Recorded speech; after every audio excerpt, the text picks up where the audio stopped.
Hello guys! Welcome to my mini vlog!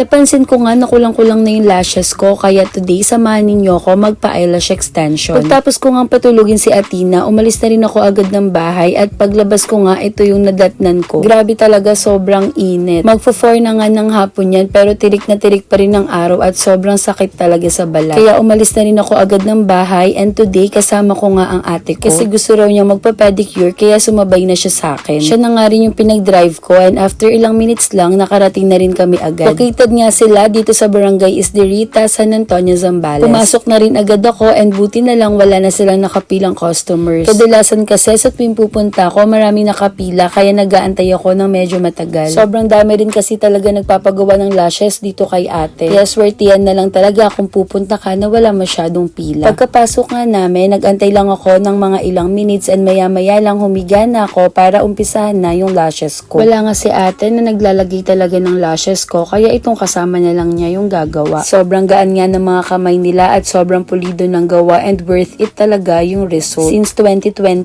dito na talaga ako nagpapagawa ng lashes ko. Gumagawa nga sila ng iba't ibang klase ng lashes and bukod rin sa manicure, pedicure, of course may foots pa rin sila, brow and lips and kung ano-ano pa. Sobrang nakaka-relax nga pag pupunta ka dito. Meron silang CR and meron din silang mini sofa para sa iba pang nag-aantay. And after 30 minutes, tapos na nga rin gawin yung lashes ko kaya nagpa-pedicure na rin si ate. Ngayon lang din kasi siya may free time kaya sumabay na rin siya sa akin. After naman niya, ako naman yung sumunod na nagpa-pedicure. And maya-maya lang rin nagsidatingan na yung iba nilang customers na magpapa-eyelash extension. Nung matapos nga kami, agad na rin kaming umalis. At nung mga time nga na yan, chinecheck ko pa kasi baka masanggi yung cutics ko. Kaya dahan-dahan lang ako nagsuot ng slippers at umalis na rin kami. Habang pauwi naman kami, nakita ko to nagtitinda ng buko kaya bumili ako saglit at umuwi na rin kami agad. Pagkarating ko naman, naabutan ko si Athena, nakagigising lang at nagpupumilit na pumunta raw kami sa Jollibee. Kaya naman pinagbigyan ko na at maya-maya lang rin nakarating na nga kami. Medyo maraming yung tao kaya pinaupo ko muna to si Athena at umorder na rin ako agad. Sumama nga rin ang ate ko at ang mga anak niya kaya naman may nagbi-video sa akin. After ilang minutes lang ng pag-aantay, dumating na rin yung order at itong anak ko inip na talaga. Natatawa pa nga ako dito sa pamangkin ko kasi kinuha yung flag at kumakanta siya ng lupang hinirang. Habang itong si Athena naman kinukulit na talaga ako kasi nagugutom na siya. Kaya inumpisan ko ng pakainan at tingnan nyo naman gusto niya siya pa magsusubo sa sarili niya. Nung maubos nga niya itong burger steak, pinainom ko na ng tubig at kinain na rin niya ang favorite niyang sundae. So I guess dito ko na nga i-end ang aking mini vlog. Thank you again for watching!